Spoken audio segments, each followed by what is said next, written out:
सभी भाई साथियों राम राम। मैं सुशील मलिक, आप देख रहे हैं समाज का दर्पण। दिल्ली के जंतर मंतर पर हैं।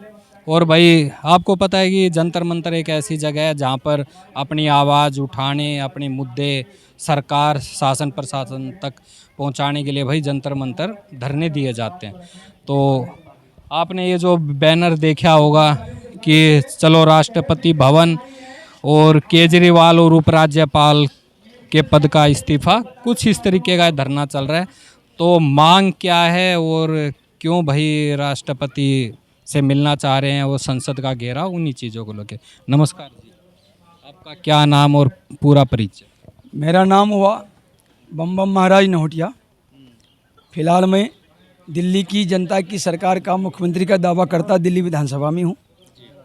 और यह दावा मैं संवैधानिक विकट स्थिति दिल्ली में जो बनी है इसकी वजह से मुझे करना पड़ा, क्योंकि 22 मार्च 2024 को केजरीवाल जी के अरेस्ट होने के बाद दिल्ली में सीटिंग मुख्यमंत्री नहीं है, मतलब सरकार नहीं है, और राष्ट्रपति शासन भी दिल्ली में नहीं है। न राष्ट्रपति शासन है और न मुख्यमंत्री है। तो इस विकट स्थिति में दिल्ली के लिए जवाबदेह कौन होगा? दिल्ली की आबादी लगभग 2.5 करोड़ है। 2.5 करोड़ की जनता को भीषण गर्मी में, भीषण पानी की, भीषण बिजली की, भीषण नाना प्रकार की समस्याओं को देखते हुए मैं संविधान के अनुच्छेद 51 क के तहत और दिल्ली का एक संवेदनशील नागरिक होने के नाते और 34 साल से दिल्ली में जो तपस्या किया हूँ दिल्ली वालों को लेकर, उन सभी के आलोक में दिल्ली की जनता के हित में दिल्ली विधानसभा में जनता की सरकार बनाने का दावा किया। और जनता की सरकार बनाने का दावा इसलिए किया कि जो भी जनप्रतिनिधि हैं वो जनता के चुने हुए प्रतिनिधि हैं, और जनता के चुने हुए प्रतिनिधि हर हाल में जनता की सरकार को ही वोट करेंगे, समर्थन करेंगे। इसी विश्वास को लेकर हमने जनता की सरकार का दावा बतौर मुख्यमंत्री किया। और मैं 30 विधायक से बाकायदा फ़ोन पर बात भी किया। उसने भी राष्ट्रपति शासन के विरुद्ध और जनता की सरकार के पक्ष में और हमारे पहल के विरुद्ध, हमारे पहल के पक्ष में अपना समर्थन दिया। और फिर मैं उनका लिस्ट 7 जून को राज्यपाल जी को, राष्ट्रपति जी को, गृहमंत्री जी को सौंप दिया।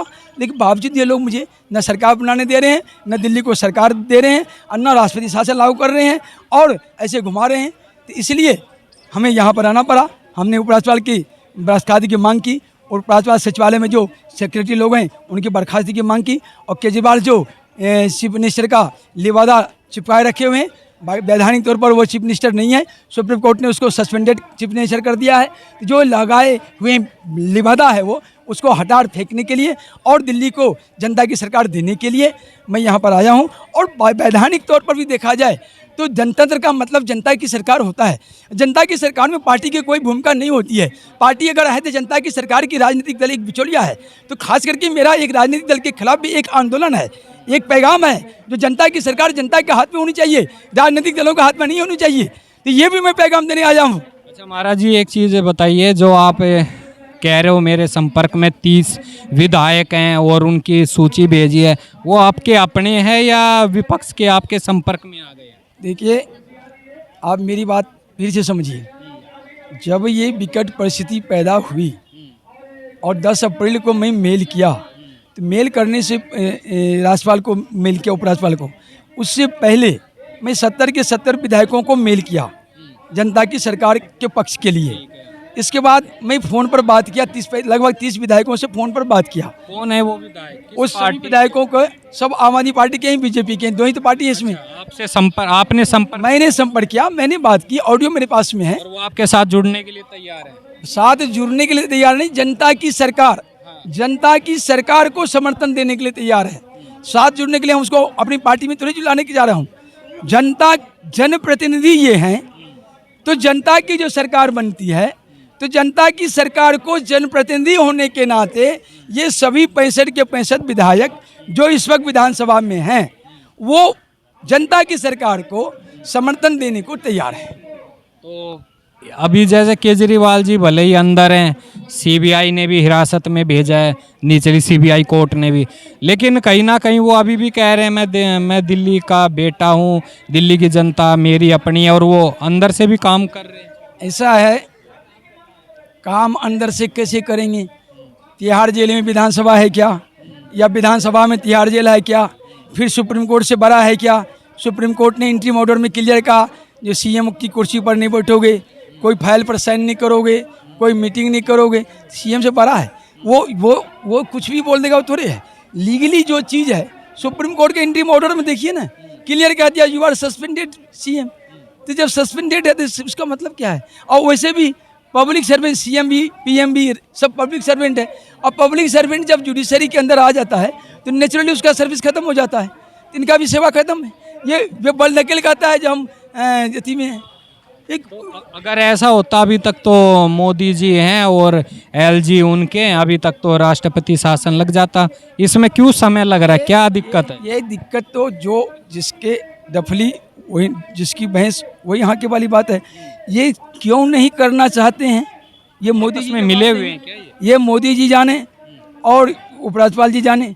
लेकिन दिल्ली की जनता के ओर से संवेदनशील नागरिक होने के नाते मैं दिल्ली को अनाथ तो नहीं छोड़ूंगा। सरकार तो मुझे बना नहीं है, और सरकार चाहिए जैसे बनाई तो फिर सुप्रीम कोर्ट जाएंगे, हम जुडिशरी में जाने वाले हैं। लेकिन मैं जुडिशरी जाने से पहले मैं सारी प्रक्रिया पूरी करना चाहता हूँ। मैं आपको एक लिस्ट भी दे रहा हूँ जो उनको दिया हूँ, एक मिनट बैग देना, अभी दिखा रहा हूँ आपको। मैं सारी चीज़ डॉक्यूमेंट्स ही दिखा देता हूँ।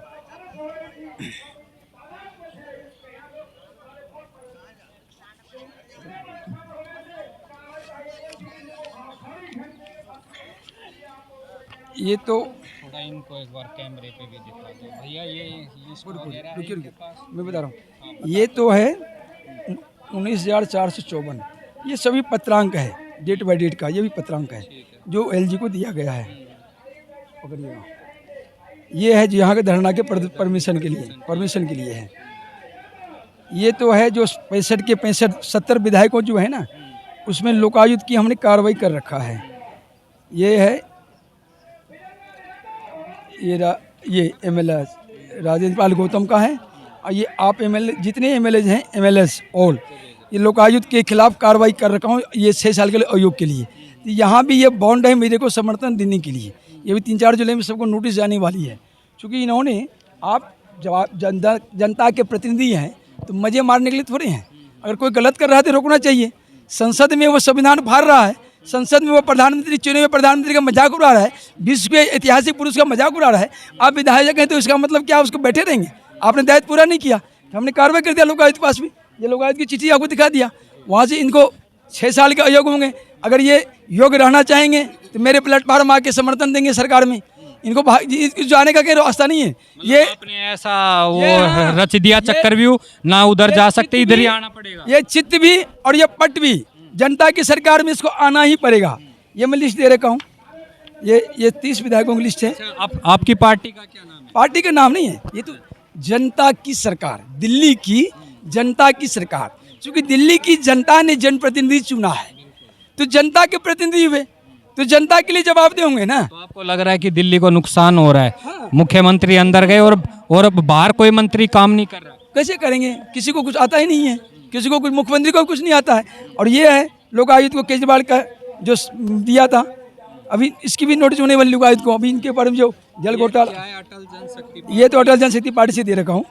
ये आपकी अपनी है क्या? हाँ, ये इसका मैं राष्ट्रीय अध्यक्ष हूँ।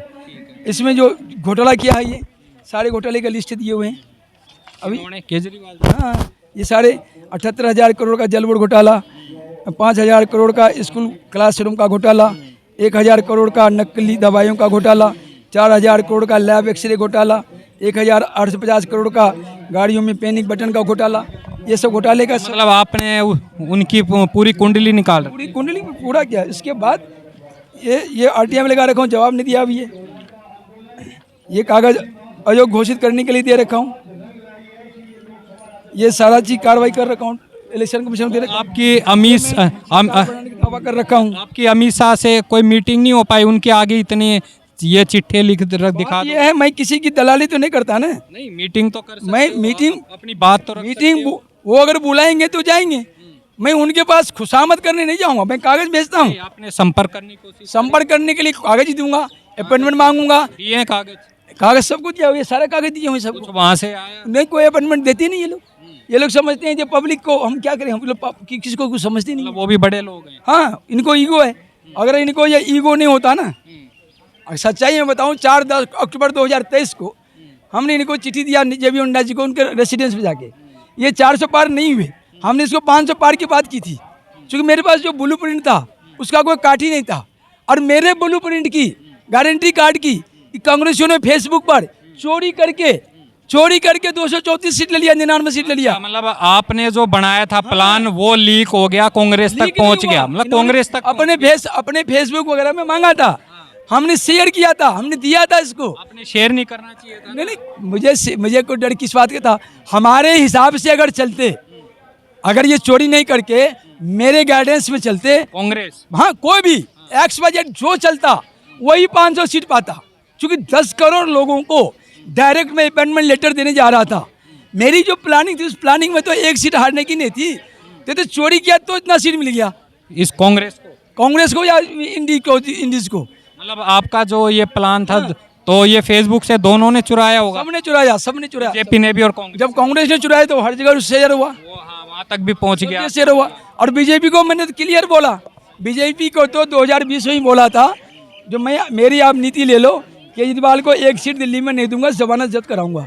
लेकिन इसको ईगो था, ये 2 किलो आटा देने चले गए, एक्सपर्ट देने चले गए। इनको ईगो, अमित शाह जी को, इन सबको ईगो है ना, इनको मतलब आपको हल्के में ले लिया। हाँ, ये आम आदमी को हल्के में लेता है। इनको ये पता नहीं है जो इस देश में बर्बरी के ऐसे वीर योद्धा भी हुए हैं जो डायरेक्ट श्री कृष्ण भगवान को चैलेंज कर दिए थे। मतलब वो है कि आप वो चीज हो जो भले ही नजर ना आए लेकिन दिमाग से ऐसे हो, किसी को भी हरा सकते हो। परमात्मा, उस परमता परमेश्वर ने अगर मुझे किसी रूप में इस पार्थिव शरीर को इस धरा पर जगह वो अवतीर्ण किया है तो आपकी उसका मकसद कुछ और है। आप किसके भगत हो, किसकी पूजा करते हो आप? बम बम भोले के या? मेरा नाम बम बम महाराज नौटिया है।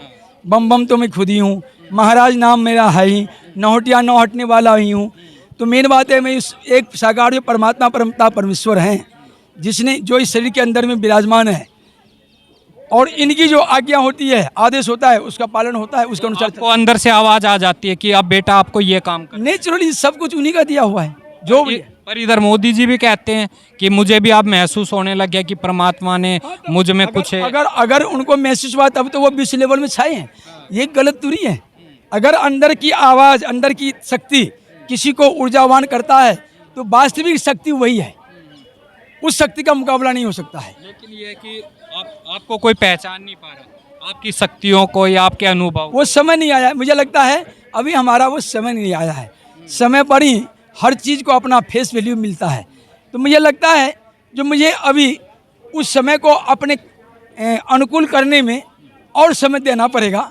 और आप लोगों के द्वारा अभी चल रहे हैं, रास्ते के राहगीर हैं, हो सकता है इस राह में मंजिल अब नज़दीक आ गया हो। अच्छा, भ्रष्टाचार की बात करें, चलो आपने केजरीवाल का बता दिया।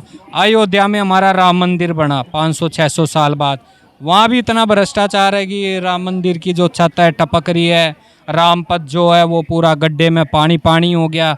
इस पे क्या कहना चाहोगे कि ऐसे भ्रष्टाचारी को राम जी माफ़ करेंगे क्या? देखिए उनके नाम पर इतनी लूट हो। देखिए, भ्रष्टाचार की जहाँ तक बात है तो भ्रष्टाचार हुआ नहीं हुआ अयोध्या में। मेरी बात सुनिए, वीडियो खबर सुन रहे हो, मेरी बात सुन तो लीजिए, या तो प्रश्न का पूरा जवाब लीजिए, उसके बाद आगे बढ़िए।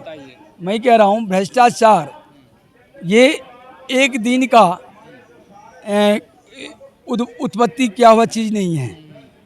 भ्रष्टाचार की जड़ में अगर हम जाते हैं तो भ्रष्टाचार यहाँ पर गांधी युग से शुरुआत होता है, मोहनदास करमचंद गांधी के टाइम से शुरुआत होता है। पीछे बहुत चले जाएंगे। नहीं, राम मंदिर हमारे सामने वो जो बुनियाद रख के गया है ना, वो बुनियाद में भ्रष्टाचार ही देश में शासन कर रहा है।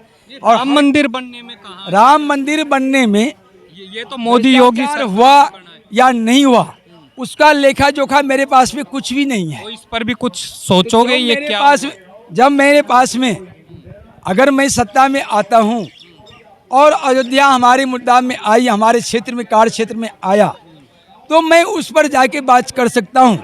और उसमें अगर भ्रष्टाचार सामने आएगा तो उस पर कार्रवाई मैं कर सकता हूँ। तो उसको आपको पहले सत्ता में आना पड़ेगा। नेचुरली है, में आने के बाद ही अयोध्या में नेचुरली है। जब तक हमारे अधिकार क्षेत्र में जो चीज़ नहीं आएंगे तब तक मैं उस पर कुछ नहीं कर सकता। अनाधिकार चेष्टा करना बेकार है। अधिकार में आएगा फिर उस पर एक्शन ले सकते हैं, जो अधिकार में नहीं आएगा उस पर बोलना बेकार है।